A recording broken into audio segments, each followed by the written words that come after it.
Y'all, I do not know how they did it, but surprisingly, Nintendo was actually able to secure this Nintendo Direct Mini and had a lot of good announcements.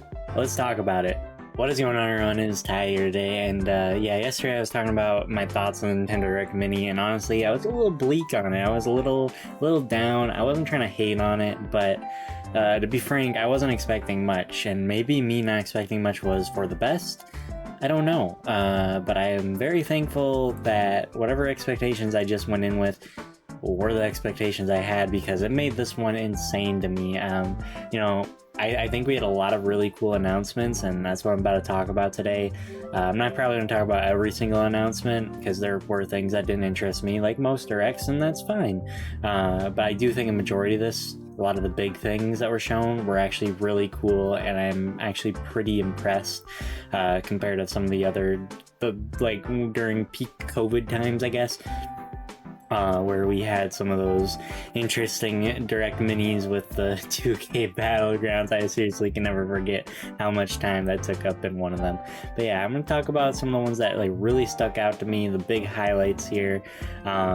One thing, we started off the show with this Monster Hunter Rise Sunbreak expansion DLC. I don't really know what these are exactly. I've never stuck with a Monster Hunter game long enough in the recent years to understand if these are like solo games or expansions or both. No clue. But yeah, I'm not really a big Monster Hunter person, but it's pretty cool. You know, that was something I should have mentioned yesterday, because it seemed like a very obvious thing, and I don't know why I didn't mention it. And then next after that, we had Nier Automata, End of Yora edition, I believe, or something like that, where it has new costumes, has all the, I assume DLC, or it said all the content or something like that. And at the moment, as it stands, this doesn't look like it's going to be a cloud streaming game, which I'm very thankful for. Hopefully Square Enix has learned their lesson with Kingdom Hearts, which is a game that definitely did not need to be a cloud service. But I am pretty surprised that this is not the one that's on the cloud service. I'm not saying the Switch couldn't handle it, but I'm saying that it surprises me. It surprised me they put in the work. This has been it's been in demand for this game to come to the Switch, so it's pretty cool. I'm probably not going to pick it up because I have it on their platform, but it's pretty cool that they actually decided to do it. It kind of surprised me, honestly. After that, there was the next big standout thing to me was the Mega Man Battle Network games. Making a Legacy Collection. I don't think this is too surprising that it happened. I guess I'm just surprised this is where it happened and not like in the own Capcom show. It's pretty cool. I really hope Capcom makes like a new X game or maybe a new Battle Network game. I've never really played any of the Battle Network games, but you know, in result from Legacy Collection 1 and 2, the OG Mega Man 1 through 10, I feel like 11 came out of that, and with them doing another Legacy Collection but not making like an X11, it's kind of surprising to me, I guess. Or is it X? Well, I don't know what X game would be next. Is it X9, 10, or 11? It's one of those games. I guess I'm just kind of surprised they didn't do a new one. I'm sure they want to, or maybe have plans to. Clearly, they don't think Mega Man is totally dead, but it would be nice to see like a new game in between these things. I don't know. I'm sure this will probably do pretty good. I'm very interested. I'll definitely be picking this one up. Battle Network has really interested me because I'm not really good at the actual Mega Man games. I've only beaten 1 through 3 and 11. So yeah, I'm not really skilled at those, but this really interests me, so I'll definitely be picking it up. Also, another announcement: Super Bomberman R2. I am very surprised. I really don't know how well this game did. I mean, I know it started as a Switch exclusive and then eventually made a PS4 and Xbox and I think Steam. And then later on there's like a whole Battle Royale mode, and it's kind of cool, but that's shutting down. So I kind of thought, oh, this is the end of Bomberman. Apparently not. Apparently Konami sees something in Bomberman, which is neat, and you can like create levels, I guess. And I don't know, it seems really cool. I'm very surprised. This is probably one of the most shocking things to me, that they're still continuing Bomberman.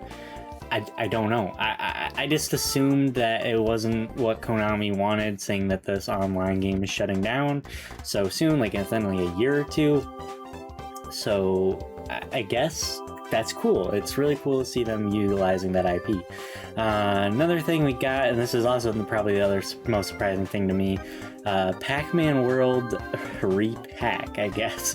It's a remake, a complete ground-up remake of the original Pac World. I don't like the name. I think Pac-Make would have made more sense, saying that, like, take out the re part, put it with Pac-Make. I don't know. I don't know why they're trying to use Pac as, like, a word. I don't know. It's weird, but in terms of how Pac-Man's name works, whatever. It exists. It's very cool looking. I'll definitely be playing this. I've really wanted to play these games, but I don't know. They're not really available anywhere. I know, emulated, blah blah blah. Don't care. The next, so yeah, the pack, the repack, whatever. I'm sure if this does good, they'll remake the other two and probably get a new one out of it, or they'll port the other two and make a new one. I have no clue. I'd be pretty surprised if this does poorly, because it looks very fun. It looked very appealing. The trailer showed so much I didn't know about this. I thought it was just like a platforming game. There's parts where you're racing, I guess, and you're in space. I don't know. It looks very cool. Next big thing talked about was Mario and Rabbids, what's it called? Sparks of Hope. Looks very cool. I still need to finish the first one. Never finished it. But this wasn't surprising. Oh, and we're getting a mini direct showcase for this game. I don't know if I'll be watching that, mainly because, I don't know, I'm not really a fan of any directs that focus solely on a game, unless it's like a fighting game or like a shooting game, multiplayer, anything multiplayer focused. These story and single player focused games typically to me don't really encapsulate me, and they end up showing more than I would want to know, so probably won't be for me. But if you're into that, it's somewhere out there. I don't really remember. It went by so fast that I don't remember what it is.